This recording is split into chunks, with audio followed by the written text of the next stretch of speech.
The standard production of a comic issue involves the work of a writer, a letterer, a penciler, an inker, and a colorist.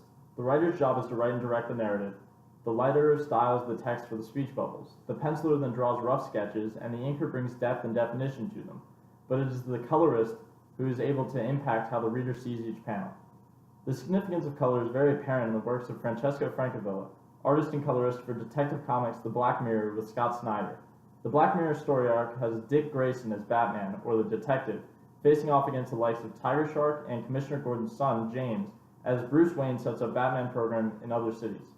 These dark times are shown through Frankenvilla's artful use of color and his art to craft the image beyond just what the reader sees.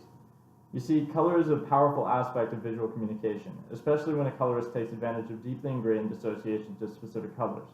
Take the color red, for example. Studies have shown that seeing the color red can cause an increase in heart rate, and the color red is readily associated with anger and rage. Keeping that in mind, look at the coloring of this two-page spread.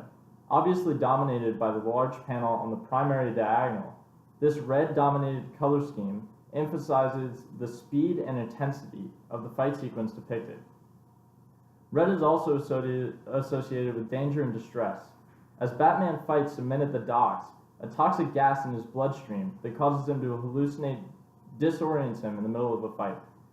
Instantly, the panels are filled with black and red, showing Dick's distress and confusion, and this, coupled with the disruption of the fight sequence with hallucinations in the middle panels, causes Batman to get punched overboard. While Batman's coloring returns to normal as he is surrounded by the blue water, the red snaking letters of the auditory hallucinations tell the reader that the episode of distress is not over. Then, as Dick recognizes a large killer whale approaching to attack him, he and the entire panel he is in shades red. The beady, demonic red eyes of the whale approach the panicking Dick Grayson, and the urgent red is replaced with the calm and mysterious blue. Although less dramatic than killer whales in fights, red can also symbolize distress and bad memories. In this case, Jim Gordon's flashback to his son James' childhood is red, emphasizing the distress Gordon feels around his son. James' status as a killer earns him his red coloring in this panel. He is a walking conflict for his father. Also, notice the purple coloring of Jim Gordon throughout the spread. This is a shift from the earlier depictions of Gordon, where he was colored blue. The purple has added some red to the blue base of Jim Gordon. The color blue is prominent throughout this comic, not just in the first few pages. In the context on the right, the blue color symbolizes justice and police solidarity, major aspects of the character of Commissioner Gordon. On the right, however, the blue coloring of the water around Batman symbolizes vastness and the unknown. Blue is often representative of mystery as well, a symbolism well used in these detective comics. Jim Gordon is first and foremost a cop, known to bleed blue for the city of Gotham. But as the father of James, Jim Gordon has trouble deciding whether to trust his son or arrest him. The conflict between Jim's life as a cop and his sense of fatherly duty to James is shown through the blend of colors used on Jim. His conflict is a deep, dark purple. Jim's internal conflict is seen again in this page in a silhouette panel, with his head hung low as he fights the memories of unsolved cases that slipped away. Gordon is colored in purple while the cases bleed red, which to Gordon are constant reminders of the evil left in the world, still out there because he couldn't solve the cases. Another important service color provides to this comic is its aid in closure, or what the reader imagines in the gutter between panels.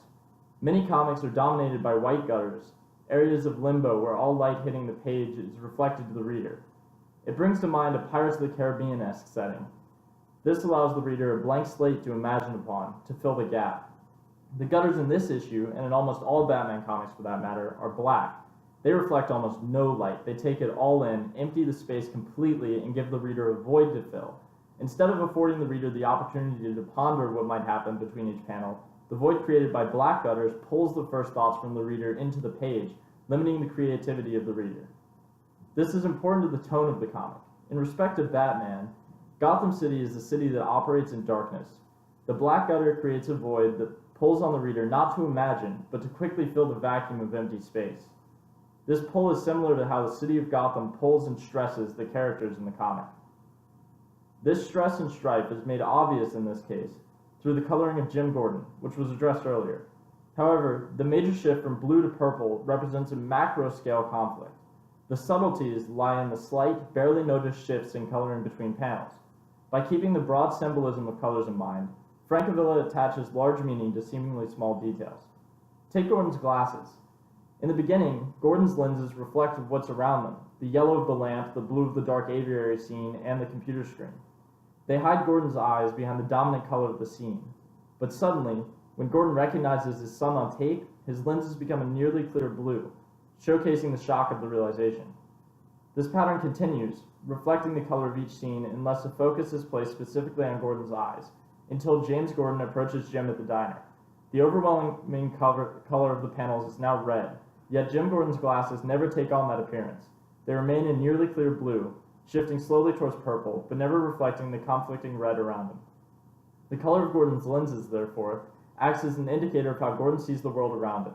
When the lenses are solid and reflective, Gordon sees the world in front of him as an assortment of facts. As the lenses become more transparent, Gordon starts to analyze what he sees through them. With a blue lens, Gordon evaluates the sense of justice and confidence. With a more purple lens, Gordon loses certainty but maintains his sense of duty and justice. With the colors of red, blue, and purple and yellow dominating the comic, the question of what about the rest comes up. Why are there no other colors? Why did Francavilla not make the bills green? Well, red, yellow, and blue are all primary colors, pure and meaningful. Purple is only secondary, which makes it significant and represents the conflict between red and blue. Because of Francavilla's limited palette, readers are able to immediately identify the mood of each panel as well as the items of import within them. The color of every line, every item, every panel, and every gutter holds meaning.